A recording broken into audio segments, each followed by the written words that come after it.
Hi all, welcome to day 5 of SQL with Affordable AI. So last एक lecture में हमने देखा था कि हम डाटाबेस किस तरह से क्रिएट कर सकते हैं। आप देख सकते हो with this two command we can create the database. इस दो कमांड से हम डाटाबेस क्रिएट कर सकते हैं और जिस तरह से हमने डाटाबेस क्रिएट किया उस तरह से उसका नेम हमने स्कीमा में भी रिफ्लेक्ट कर रहा है। अगर ये नेम रिफ्लेक्ट ना करे क्वेरी एग्जीक्यूशन के बाद तो आप इसे रिफ्रेश कर सकते हैं। रिफ्रेश करने के बाद आपको दोनों डाटाबेस आपके स्कीमा में दिख जाएगा। अभी जब हम ये डाटाबेस ओपन करेंगे तो आप देख सकते हो अभी तक के लिए तो ये डाटाबेस एम्प्टी है।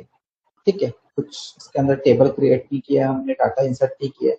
ठीक है, तो अभी तो ये एम्प्टी है। तो अभी देखते हैं जिस तरह से हमने फर्स्ट क्या किया था, हमने डाटाबेस क्रिएट किया था तो उस तरह से हम डाटाबेस को ड्रॉप भी कर सकते हैं। ड्रॉप मतलब पूरा का पूरा डाटाबेस ही डिलीट कर देना। ठीक है, बेसिकली कंपनी में ये कमांड हम यूज नहीं करते। आप खुद सोच के देखिए, आप किसी भी डाटाबेस को डिलीट कर दो तो कितना प्रॉब्लम हो जाएगा आपको।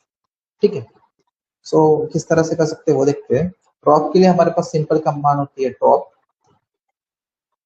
किससे हमें ड्रॉप करना है उसका नाम लिखना पड़ता है डाटा, जैसे मुझे करना है डाटाबेस, और डाटाबेस का नाम किस डाटाबेस को ड्रॉप करना है। सबसे पहले मैं कर रहा हूँ न्यू टीबी को। ठीक है, कमांड लिख ली मैंने, सिलेक्ट कर दिया। अब देखो मैं एग्जीक्यूट करोगे तो मुझे कुछ आएगा वहां पे। देखो नीचे की साइड में मेरी क्वेरी प्रॉपरली एग्जीक्यूट हो गई है। लेफ्ट साइड में आप स्कीमा में देख सकते हो कि जो डाटाबेस हमने जो ड्रॉप किया था वो अभी विजिबल नहीं है। Even if you try to refresh ना, अगर आप रिफ्रेश करके भी देखो तब भी वो विजिबल नहीं है। ठीक है, और नीचे देखो क्या है, ड्रॉप डाटाबेस न्यू डाटाबेस, मतलब जो हमने क्वेरी लिखी थी वो प्रॉपरली सक्सेसफुली एग्जीक्यूट हो चुकी है। ग्रीन सिंबल से वो दिख भी रहा है। अगेन जिस तरह से हमने क्रिएट करने के लिए भी दो कमांड लिखी थी, ड्रॉप करने के लिए भी हमारे पास दो कमांड है। ठीक है, जो कि है ड्रॉप database if exist। ठीक है, drop database if exist new tb1। ठीक है, तो देखो इस क्वेरी और इस क्वेरी में क्या डिफरेंस है, सेम जो इन दोनों क्वेरी में था। अभी के लिए तो आपको डाटाबेस दिख रहे हैं, यहाँ पे कितने हैं, 4 5 6 7 ही है ऐसे। कल जाके हमारे पास बहुत सारे डाटाबेस हो सकते हैं, तो उस टाइम पे हम ये कमांड रन कर सकते हैं कि तभी ड्रॉप करेगा डाटाबेस अगर वो डाटाबेस क्रिएटेड होगा। देखो यहाँ पे लिखा है इफ एग्जिस्ट, अगर वो एग्जिस्ट कर रहा होगा डाटाबेस तभी जाके वो डाटाबेस क्या होगा, ड्रॉप होगा। अभी ये न्यू डीबी1 तो हमारा एग्जिस्ट करता है, इसकी जगह अगर न्यू डीबी करता मैं सिर्फ, जो कि हमने ऑलरेडी ड्रॉप करके रखे हैं, और इसे एग्जीक्यूट करता मैं, देखो एरर आ गया मुझे। ठीक है, एरर क्या है, ये वार्निंग सिंबल के लिए इस सिंबल का यूज होता है। वार्निंग आ गई, can not drop database new database, और यहाँ पे देखो डज नॉट एग्जिस्ट करके लिख के है। अगर आप देख सकते हो इसे प्रॉपर्ली, डज नॉट एग्जिस्ट, क्योंकि वो डाटाबेस हमारा एग्जिस्ट ही नहीं करता है। इफ अगर एग्जिस्ट करता होगा, जैसे मैं इसे करता हूँ db1, तो हमारा एग्जिस्ट करता है, आप देख सकते हो इसकी मान। इसे जाके अगर मैं ड्रॉप करूँ तो देखो हमारी क्वेरी प्रॉपरली एग्जीक्यूट हो चुकी है और हमारा डाटाबेस भी स्कीमा से निकल चुका है। रिफ्रेश भी कर रहे तो मैं, पर आपको दिखेगा नहीं। सो इस तरह से हम डाटाबेस को ड्रॉप कर सकते हैं।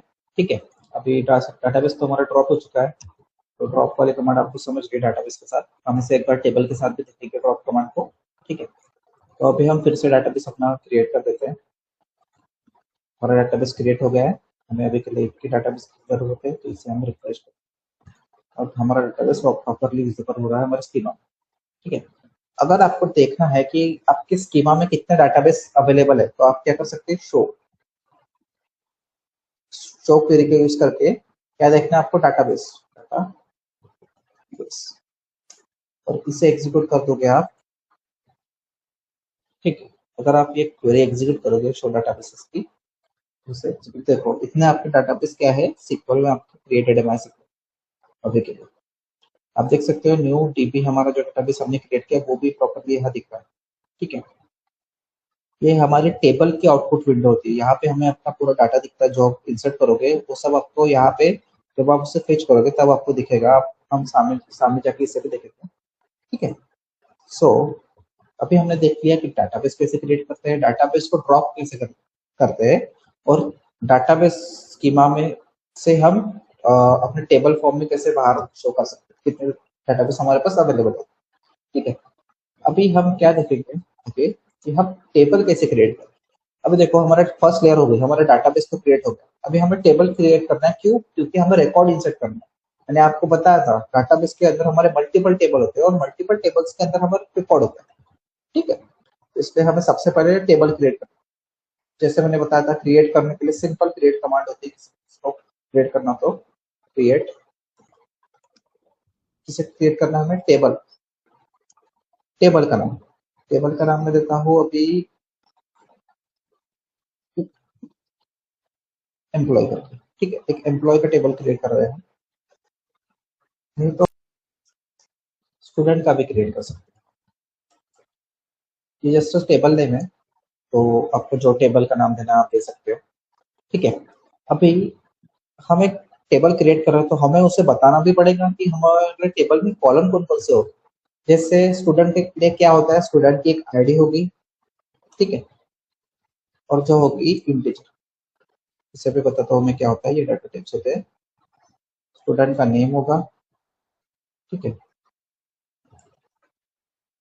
और क्या होगा, नेम का टाइप भी बताना पड़ता है हमें।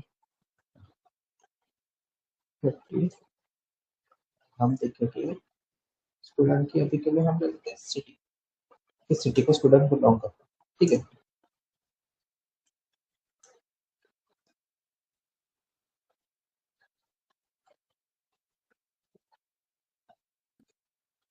अब इसे क्वेरी को हम समझते हैं। मैं क्या बोल रहा हूँ, क्रिएट करो एक टेबल जिसका नाम है स्टूडेंट। ठीक है, तो उसके टेबल में क्या क्या कॉलम होनी चाहिए? आईडी। ठीक है, और ये इंटीजर क्या है, उसका टाइप। आईडी किस टाइप की होगी? इंटीजर टाइप की आईडी होगी। वैसे उसका नाम एस नेम, स्टूडेंट का नाम, क्योंकि है वर कर मतलब एक स्ट्रिंग फॉर्मेट की होती है। मैं समझाऊंगा आपको इंटीजर स्ट्रिंग क्या होता है। सिटी वो भी क्या होती है, स्ट्रिंग फॉर्मेट की होती है। ठीक है, पहले एक बार इसे एग्जीक्यूट कर लेते हैं। देखो, हर बार आप जब किसी भी इसमें क्या करते हैं, टेबल क्रिएट करते हैं, तो टेबल पे जब आप कॉलम क्रिएट करते हैं तो उस कॉलम का टाइप हमें मेंशन करना पड़ता है। ठीक है, उन्हें बताना पड़ता है कि आपका टेबल किस टाइप ऑफ इंफॉर्मेशन कंटेन करने वाला है, whether it is numeric like 1 2 3 4 or it is like a name, like it should be like pratik shubham, some kind of name it should be like, हम जिसे string बोलते हैं। ठीक है, अब देखो हमने जब क्वेरी एग्जीक्यूट की हमें आया एक एरर नीचे, जो कि आप देख सकते हैं, नो डाटाबेस सिलेक्टेड बोल रहा है। ठीक है, अब देखो आप स्कीमा में एक बार देख सकते हो कि आपके पास मल्टीपल डाटाबेस है।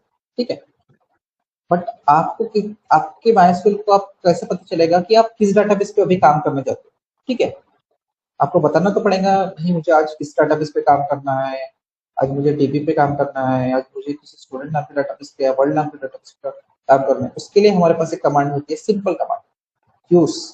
यूज जिस डाटाबेस को आपको यूज करना है उसका नाम, जैसे मुझे करना है न्यू डीबी करके। ठीक है,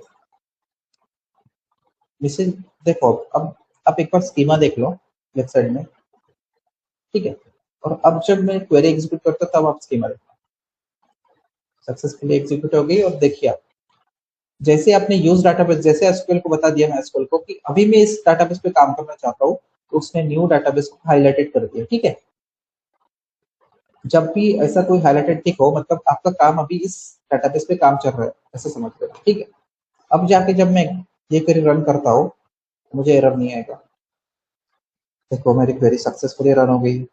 ठीक है, अब मैं अगर यहाँ पे रिफ्रेश करता हूँ, अभी देखो टेबल के आगे कुछ एरो नहीं है, अगर मैं इसे रिफ्रेश करता हूँ ना तो देखो एरो हो गए। अगर मैं टेबल को ओपन करता हूँ तो स्टूडेंट नाम का टेबल, देखो टेबल का नाम स्टूडेंट नाम का क्रिएट हो गया जो हमने यहाँ पे दिया था। इसे मैं ओपन करता हूँ तो देखो कॉलम्स आ गए। कॉलम्स के अंदर आप देख सकते हो किस किस टाइप के कॉलम है, जो कि है आईडी, स्टूडेंट और सिटी नाम के कॉलम।